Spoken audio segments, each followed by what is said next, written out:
नमस्कार. वाचन कट्ट्यावर सर्वांचं मनापासून स्वागत. विनीता, तुझंही सहर्ष स्वागत. धन्यवाद दीप्ती. शोधयात्रा भारताची या लेखाचं वाचन, यामध्ये लिहिलेल्या लेखाचं वाचन गेल्या भागामध्ये म्हणजेच पहिल्या भागामध्ये आम्ही केलं. या लेखामध्ये काश्मीरचा अत्यंत शूर आणि पराक्रमी राजा ललितादित्य मुक्तपीड याच्या पराक्रमाच्या यशोगाथेचं वर्णन होतं. या लेखामध्ये किंवा हा लेख वाचल्यानंतर त्याविषयीच्या शंका, त्याबद्दलचे काही प्रश्न, त्याची चर्चा करायला आज आपण इथे आलो आहोत. आणि आपल्याबरोबर आहे सौ विनीता हिरेमठ. विनीता, तुला मला पहिला प्रश्न असा विचारायचा आहे की काश्मीरचा राजा ललितादित्य हा अत्यंत शूर आणि पराक्रमी तर होताच, तर त्याचा जो कर्कोटक वंश आहे त्याचा इतिहास काय आहे? म्हणजे त्यामध्ये सुद्धा असेच शूर पराक्रमी राजे होऊन गेले का? त्याची काय पार्श्वभूमी? हो, ललितादित्याचं जे काही आपण घराणं म्हणतो किंवा वंश म्हणतो, कर्कोटक वंश, त्याचीही परंपरा आपल्याला दिसून येते किंवा त्याची परंपरा जे राजतरंगिणी नावाचं मोठा ग्रंथ, जो संस्कृत ग्रंथ कल्याणाने लिहिलेला आहे, त्याच्यामध्ये ह्या वंशाचाही उल्लेख आणि त्याच्या पूर्वजांचाही उल्लेख आलेला आहे. आणि याच्यामध्ये आपल्याला असं दिसतं की साधारणपणे ललितादित्याच्या आधी गोनंद किंवा कर्कोटक वंशाच्या आधी गोनंद वंशाचं राज्य काश्मीरवरती होतं आणि त्याचा उल्लेख महाभारतामध्ये आपल्याला दिसतो. तर या गोनंद वंशाचे जे राजे होते त्या राजांच्या एक पदरी दुर्लभवर्धन नावाचा एक अतिशय शूर आणि पराक्रमी असा योद्धा होता की जो त्यांच्या अश्वशाळेचं काम बघायचा. पण नंतर ह्या गोनंद वंशाच्या राजांना असं कळलं की ह्याचा पराक्रम आणि ह्याचं शौर्य हे केवळ एका अश्वशाळेपुरतं मर्यादित नाही, म्हणून त्यांनी त्यांच्या राजकन्येचा विवाह त्या दुर्लभवर्धनाबरोबर करून दिला. आणि त्याच्यानंतर गोनंद वंशाचं जे काही वर्चस्व होतं किंवा सत्ता होती काश्मीरमधली ती संपली आणि कर्कोटक वंशाचं राज्य हे सुरू झालं. म्हणजे दुर्लभवर्धन हे ललितादित्याचे आजोबा, तर तेही अतिशय पराक्रमी असे होते. त्याच्यानंतर दुर्लभवर्धनानंतर प्रतापादित्य म्हणजे ललितादित्याचे वडील हेही अतिशय पराक्रमी राजे होते. आणि प्रतापादित्याने सुद्धा काश्मीर वाढवलं, ते समृद्ध केलं, काश्मीरच्या सीमा बळकट केल्या.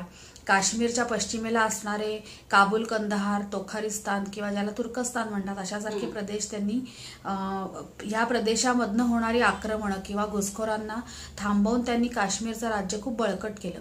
आणि त्यांनी जे राज्य केलं ते साधारणपणे 50 वर्षाचं राज्य आपल्याला दिसून येतं. त्याच्यामुळे ललितादित्याच्या आधीची जी काही परंपरा आपण म्हणूयात किंवा त्यांचे जे पूर्वज होते तेही ललितादित्यासारखेच पराक्रमी होते आणि कर्कोटक वंशाचा तो पराक्रम ललितादित्यामध्ये पण आपल्याला उतरलेला दिसतो. बरोबर.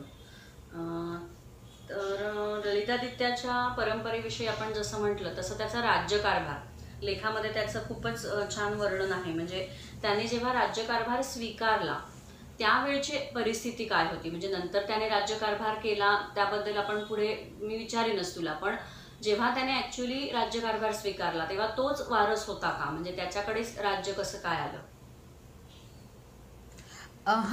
प्रतापादित्याचं राज्य हे मुळातच प्रतापादित्य म्हणजे ललितादित्याचे वडील त्यांनीच ते सत्तेवर असताना किंवा त्यांचं राज्य असतानाच त्यांनी काश्मीर हे अतिशय एका वेगळ्या उंचीवर नेऊन ठेवलेलं होतं आणि मुळातच ते समृद्ध झालेलं होतं, त्याच्या सीमा विस्तारलेल्या होत्या.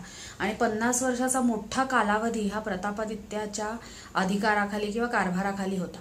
प्रतापादित्याचा मृत्यू झाल्यानंतर ललितादित्याचे मोठे भाऊ म्हणजे ललितादित्य हा सगळ्यात धाकटा राजकुमार किंवा धाकटा मुलगा प्रतापादित्याचा, त्याच्या आधीचे जे 2 राजे होते तारापीठ आणि चंद्रपीठ, तर हा जो मोठा होता राजा तर तो अल्पायुषी ठरला. अतिशय चांगला असा तो राजा होता, पण मधला चंद्रपीठ जो होता तो अतिशय दुष्ट आणि कुमार्गाला लागलेला असा होता आणि त्यांनी कपटांनी मोठ्या भावाचा खून केला किंवा त्याला मारून टाकलं. आणि याच्यामुळे झालं असं की मधला जो भाऊ होता चंद्रपीठ तर त्याला हे राज्य मिळालं, पण त्याचं मुळातच वर्तन चांगलं नसल्यामुळे त्याला अंतर्गत शत्रू खूप होते आणि त्याच्यामुळे त्याचं राज्य हे फार काळ टिकलं नाही, त्याला ते राज्य सांभाळताही आलं नाही फारसं. आणि ते फारसं त्याचा अधिकार टिकला नाही. त्याचाही मृत्यू हा अपमृत्यूच झाला. त्यालाही अंतर्गत शत्रुत्वामुळे कपटाने मारण्यात आलं. आणि त्याच्यानंतर ललितादित्य म्हणजे ज्याचं खरं नाव मुक्तपीड, तर हा ललितादित्य मुक्तपीड हा काश्मीरचा पुढचा राजा झाला. अच्छा. मी आता नावावरनं विचारणारच होते तुला की भावांची नावं जशी तू म्हणालीस की चंद्रपीड आणि तारापीड, म्हणजे ललितादित्य ही त्याला मिळालेली पदवी होती ना? हो, ललितादित्य राजा झाल्यानंतर म्हणजे मुक्तपीड हा राजा झाल्यानंतर त्याला एक बिरुद म्हणू आपण, तर ते तसं बिरुद त्याला मिळालं आणि त्याचं पुढे ललितादित्य ह्या नावानेच त्यांनी पुढची सगळी वर्ष आपला कारभार केला. बरोबर. मला आता असं पुढे असं तुला विचारायचं आहे की ह्या लेखामध्ये आपण त्याच्या पराक्रमाची यशोगाथा अशी किंवा त्याचं वर्णन सगळं आपण वाचलंच आहे, पण त्यावेळेला एक्झॅक्टली काश्मीरचं महत्त्व काय होतं? म्हणजे ज्या वेळेला त्याने एवढा राज्यकारभार तो करत होता त्यावेळेला त्या काश्मीर राज्याचं महत्त्व काय, किंवा त्याच्या पराक्रमामध्ये दक्षिण दिग्विजय आहे, पश्चिम बाजूची त्यांनी लढाया भरपूर केलेल्या आहेत, तर त्या लढ्यानंतर शांततेच्या काळामध्ये सुद्धा काही कामं त्यांनी केलेली आहेत.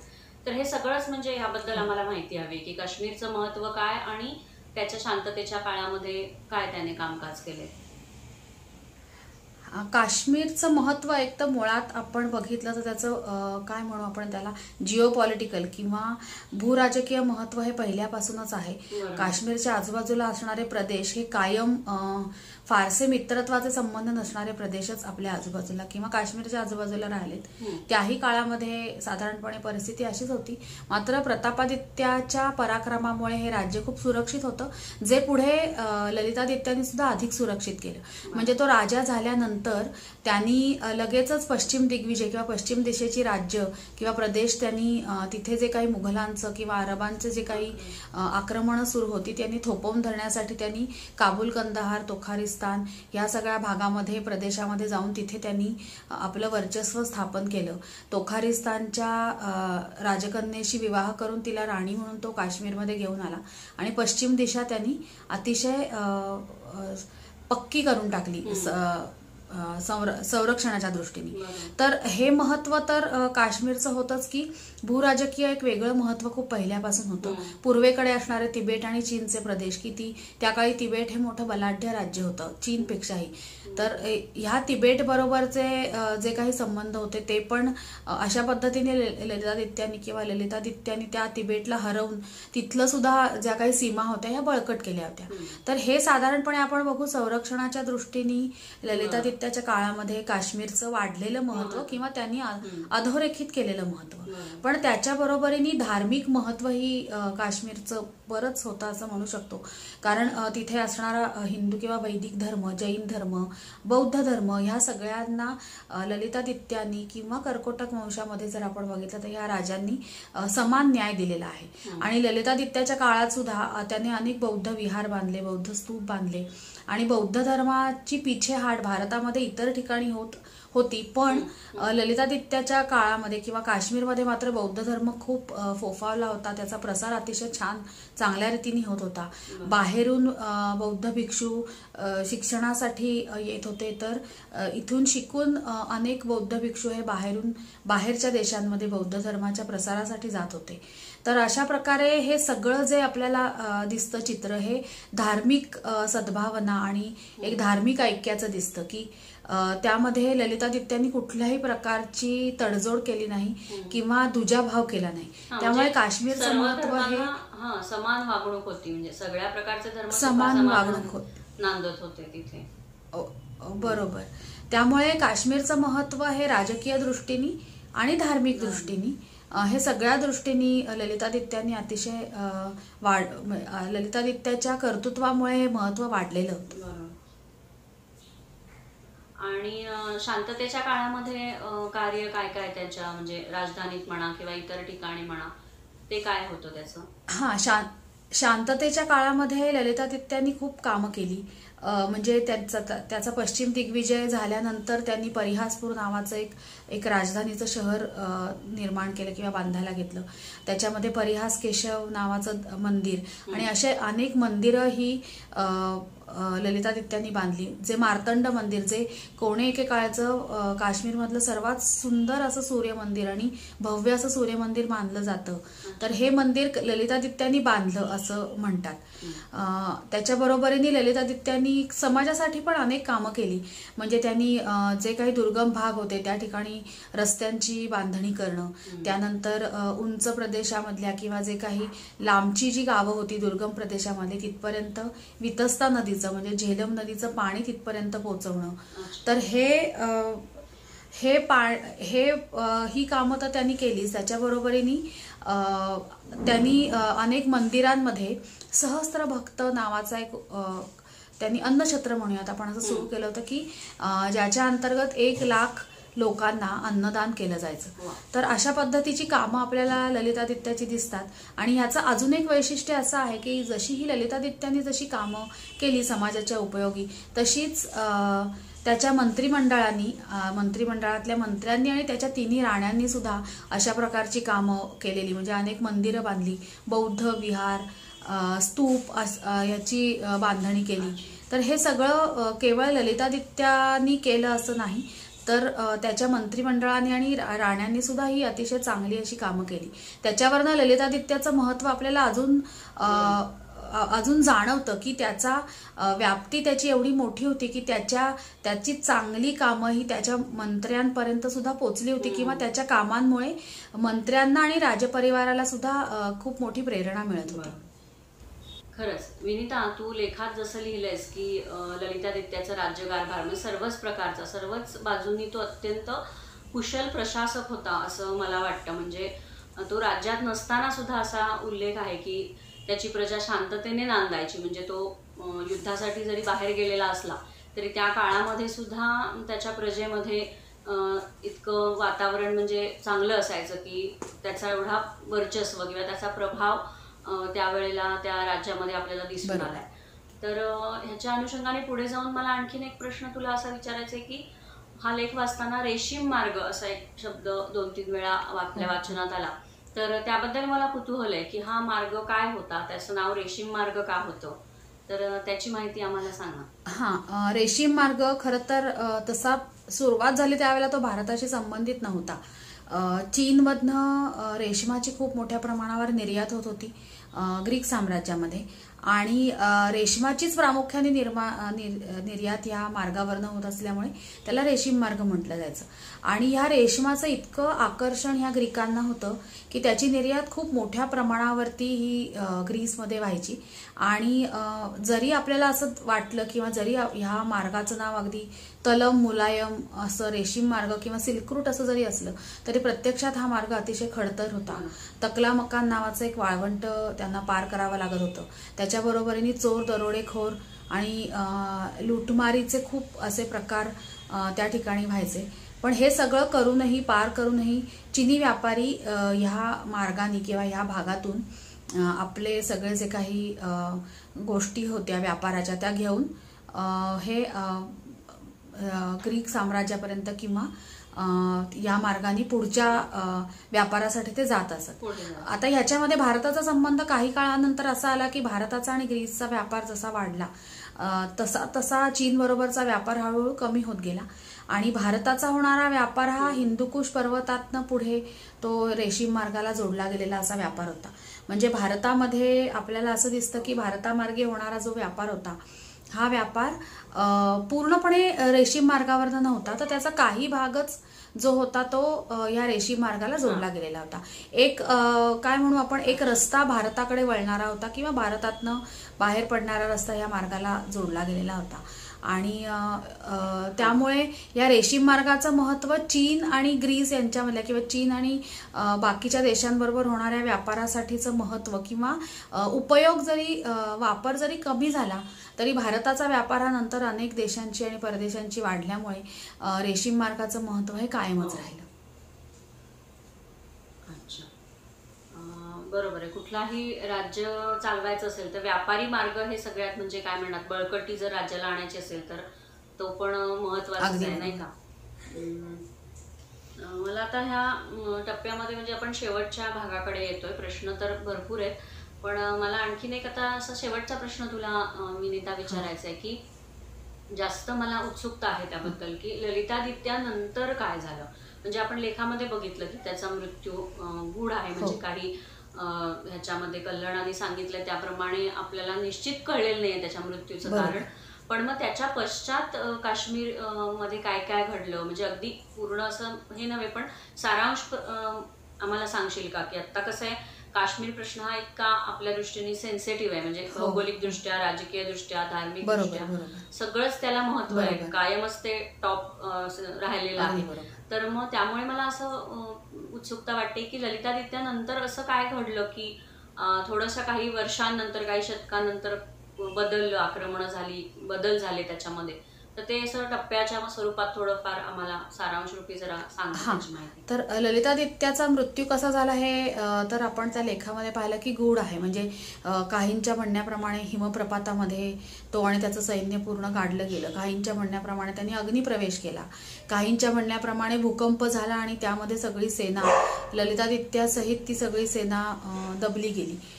पण हे जरी काहीही कारण असलं किंवा जरी आपल्याला या कारणांचा आतापर्यंत शोध लागला नसला तरी एक छोटंसं त्याच्या मागे असं आपल्याला दिसतं किंवा राजतरंगिणीमध्ये असा उल्लेख आहे की कल्हणांनी असं सांगितलेलं आहे कल्हणांनी की कदाचित ललितादित्याला ह्याची थोडीशी कल्पना असावी, त्यांनी त्याचा दूत जो आहे तो पाठवला आणि त्या दूताकरवी असं सांगितलं की मी जरी हा दिग्विजयानंतर परत येऊ शकलो नाही किंवा या युद्धानंतर परत येऊ शकलो नाही तरी माझ्या मोठ्या मुलाला, जो कुवलयपीड त्याचं नाव होतं, तर त्याला राजा करावं आणि जर तो तितका प्रतापी राजा किंवा तितका समर्थ राजा बनू शकला नाही तर माझ्या धाकट्या मुलाला राजा करावा असा त्यांनी निरोप हा दूतांकरवी पोचलेला होता काश्मीरमध्ये. तर ललितादित्य तर काही परत येऊ शकला नाही, पण त्याच्यानंतर कुवलयपीड त्याचा जो मोठा मुलगा होता हा राजा झाला. पण हा कुवलयपीड मुळात संन्यासी वृत्तीचा होता, त्यामुळे ह्यांनी काही काळ राज्य केलं आणि त्यानंतर संन्यास घेऊन तो निघून गेला. त्यानंतरचा जो होता त्याचा मुलगा तर तो वज्रपीड, तर तो मात्र राजा अतिशय पुन्हा एकदा असं दिसतं आपल्याला की तो काही आपल्या वडिलांसारखा कर्तृत्ववान नव्हता, तर अतिशय तोही कुमार्गाला लागलेला असा राजा होता. त्यामुळे त्याच्याकडेही हे राज्य त्याच्याकडनंही सांभाळलं गेलं नाही, त्याच्या सगळ्या दुष्ट वृत्तीमुळे हा अपमृत्यू झाला. आणि नंतर त्यात ललितादित्याचा नातू जयपीड हा मात्र आजोबांचं त्यांनी आदर्श समोर ठेवून त्यांनी अनेक वर्ष राज्य केलं. त्याच्यानंतर आपल्याला असं दिसतं की त्याच्यानंतर अनेक राजे झाले पण ते ललितादित्य इतके कर्तृत्ववान नव्हते आणि ललितादित्यापर्यंतचा जो कालखंड होता हा काश्मीरचा सुवर्णयुग किंवा सुवर्ण कालखंड म्हटला जातो. त्यानंतर मात्र त्याला उतरती कळा लागली आणि साधारणपणे 13व्या शतकामध्ये मुघल आणि अरबांनी आक्रमणं करून तिथलं ललितादित्याच्या वंशाचं वर्चस्व संपलं आणि हे मुघल आक्रमक जे होते ह्या आक्रमकांनी जवळपास 500 वर्ष ह्या काश्मीरवरती राज्य केलं. पुन्हा आपल्याला असं दिसतं की 18व्या शतकामध्ये राजा रणजित सिंगांनी पुन्हा एकदा काश्मीरवर आक्रमण केलं आणि तिथे ब्रिटिशांना आणि तिथल्या शासकांना हरवून मग मात्र राजा रणजित सिंगाचं वर्चस्व या काश्मीरवरती आपल्याला दिसतं की जे पुढे कायम राहिलं त्यांच्या पुढच्या पिढ्यांकडे. ते 1947 पर्यंत आपल्याला हे दिसतं की हे राजे होत गेले. मग नंतर 1947 नंतरचा इतिहास तर काश्मीरचा खूपच आपल्याला माहिती आहे की जो फार काय म्हणूयात आपण की अतिशय सगळा विस्कळीत झालेला असा तो पूर्ण प्रदेश आपल्याला दिसतो. म्हणजे मग ते संस्थानांचं विलिनीकरण असू देत किंवा वारंवार होणारी परकीय आक्रमणं असू देत, यामुळे काश्मीरची सत्ता आणि त्याचं एकंदरीत राजकीय महत्त्व हे 1947 नंतर त्याचे संदर्भ हे पूर्णपणे बदलले. पण ललितादित्याचा जो कालखंड होता तसा कालखंड मात्र काश्मीरला पुन्हा बघायला मिळाला नाही. पण ललितादित्याच्या कर्तृत्वाचं एक मोठं आपण उदाहरण किंवा वैशिष्ट्य असं म्हणू शकतो की त्याचं इतकं प्रचंड कर्तृत्व होतं आणि सामर्थ्याने त्यांनी काश्मीर राज्य इतकं बळकट केलेलं होतं की हे राज्य पूर्णपणे मुघल आक्रमकांना बळकवण्यासाठी पुढची 300 वर्ष जावी लागली. तोपर्यंत काश्मीर हे एकसंध आणि सगळ्या बाजूंनी सुरक्षित असं राज्य राहिलेलं होतं. बरोबर. खरंच म्हणजे हा लेख वाचल्यानंतर किंवा आता तुझ्याशी काही प्रश्नांच्या बाबतीत चर्चा केल्यानंतर असं लक्षात येतं की एखादा राजा कसा असावा किंवा राज्यकर्ता कसा असावा हे याचं मूर्तिमंत उदाहरण आपल्याला इथे ललितादित्याच्या सगळ्या कारकिर्दीमध्ये दिसून येतं. खरंच निश्चितच इतिहास आपण जो म्हणतो मग तो कोणत्याही राज्याचा असेल, प्रदेशाचा असेल, एखाद्या घटनेचा असेल तर त्याची सत्यता ही कायम पडताळून बघितली पाहिजे असं मला वैयक्तिकरित्या वाटतं. कारण इतिहासातनंच आपण शिकत असतो. आपलं वर्तमान जो घडवण्याचं काम आहे हे इतिहास नक्कीच आपल्याला त्यातनं खूप काही घेण्यासारखं असतं. तर विनिता, तू इथे आलीस आणि आम्हाला ही खूप छान माहिती लेखाच्या संदर्भाने दिलीस. ललितादित्याचा राज्यकारभार असेल किंवा पुढचे काही काश्मीरबद्दल माहिती असेल. खरं तर काश्मीर हा विषयच असा आहे की त्याच्यावर किती बोलावं तेवढं कमीच आहे. आणि जास्त करून 1947 नंतरचा काश्मीर हा तर एक वेगळाच भाग होऊ शकतो आपल्या चर्चेचा. पण सध्या तरी आपण इथे थांबूया आणि रसिक हो, पुढच्या वेळेला अशाच एखाद्या लेखातून, एखाद्या छान माहितीतून किंवा एखाद्या पुस्तकातून तुमच्याशी भेटायला, तुमच्याशी बोलायला मी नक्की येईन. तोपर्यंत धन्यवाद. धन्यवाद.